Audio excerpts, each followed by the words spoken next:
মিষ্টির জগতে সবথেকে সহজ মিষ্টি হচ্ছে বালুশাহী। আজকে বালুশাহীর রেসিপিটা আপনাদের সাথে শেয়ার করছি।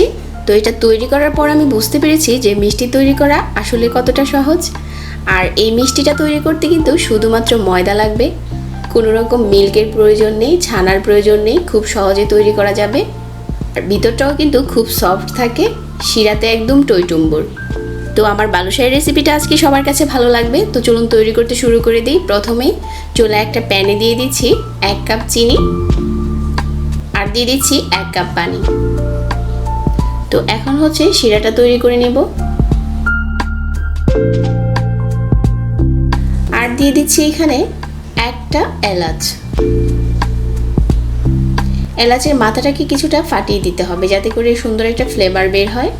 তো এখন চুলার আঁচটাকে বাড়িয়ে শিরাটাকে তৈরি করে নিতে হবে যতক্ষণ না শিরাটা ঘন হয়ে যাচ্ছে।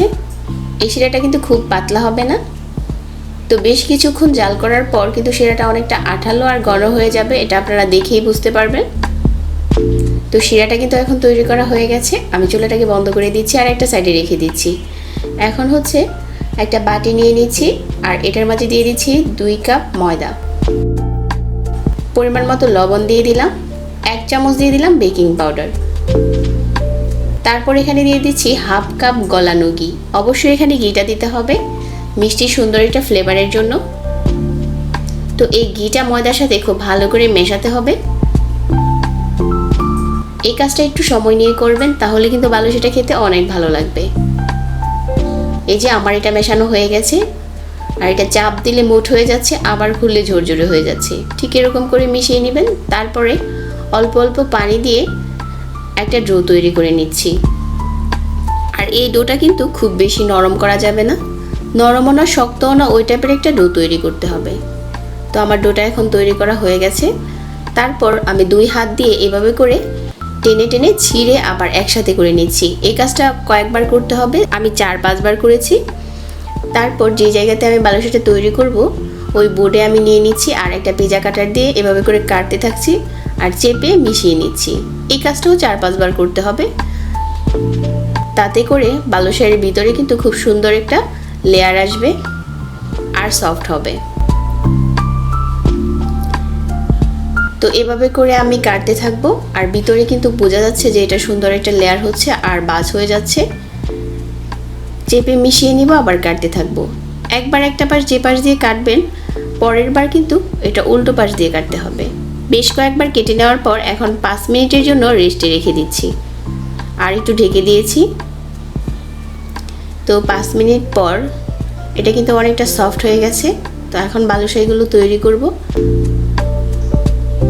তো 4 ভাগে ভাগ করে নিচ্ছি প্রথমে।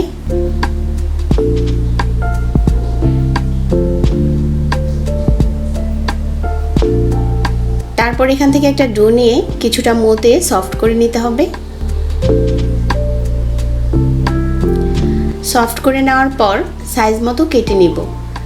আমি যে সাইজ করে বালুশাহী তৈরি করব ঠিক ওই রকম করে মেজারমেন্ট করে কেটে নিতে হবে।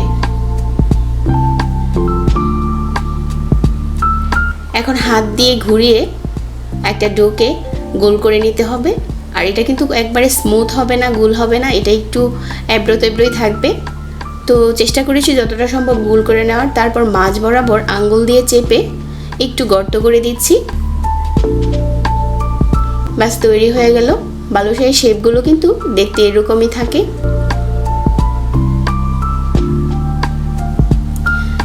তো আমি সবগুলো বালুশাহী তৈরি করে নিচ্ছি ঠিক এভাবেই। তারপর চুলায় পর্যাপ্ত পরিমাণের তেল দিয়ে এগুলোকে ভাজতে হবে। তেলটা কিন্তু গরম হয়নি এখনো। আর ভাজার সময় চুলার আঁচটাকে কিন্তু অবশ্যই মিডিয়ামে রাখতে হবে যাতে করে ভিতর থেকে খুব সুন্দর করে কুক হয়। কিছুক্ষণ পর কিন্তু এমনিতেই এগুলা ভেসে উপরে চলে আসবে। তারপর একটা শাঁসলি কাঠি দিয়ে এভাবে করে নাড়িয়ে ভেজে নিতে হবে যতক্ষণ না সুন্দর একটা কালার আসছে। তো বেশ কিছুক্ষণ পর যখন কালারটা চেঞ্জ হয়ে যাবে আর লাল হয়ে যাবে, ওই পর্যায়ে হচ্ছে উঠিয়ে নিতে হবে। খুব সুন্দর একটা কালার কিন্তু এখন চলে এসেছে। আমি যে শিরাটা তৈরি করেছিলাম ওইটা কিন্তু এখন কুসুম গরম আছে। এই কুসুম গরম অবস্থায় এগুলো দিয়ে দিতে হবে আর শিরা থেকে উঠিয়ে সাথে সাথে দিয়ে দিলে খুব সুন্দর করে কিন্তু শিরাটা স্যুপ হয়ে যায়। তো সবগুলো বালুশাই আমি শিরার উপরে দিয়ে দিচ্ছি, আর এগুলো কিন্তু এখন শিরা খেয়ে একদম টইটম্বুর হয়ে গেছে। আর বেশিক্ষণ শিরাতে রাখতে হবে না, 30 মিনিটের মতো শিরাতে স্যুপ করে এগুলো খাওয়া যাবে। তো আমার কাছে মনে হয় সব থেকে সহজ যদি কোনো মিষ্টি থাকে তাহলে হচ্ছে এই বালুশাই। বাসায় তৈরি করবেন, আর আরও নতুন রেসিপি পেতে চ্যানেলটিকে সাবস্ক্রাইব করে রাখবেন। এতক্ষণ ধরে আজকের রেসিপি দেখার জন্য অনেক ধন্যবাদ জানাচ্ছি, সেই সাথে বিদায় নিচ্ছি। আল্লাহ হাফিজ।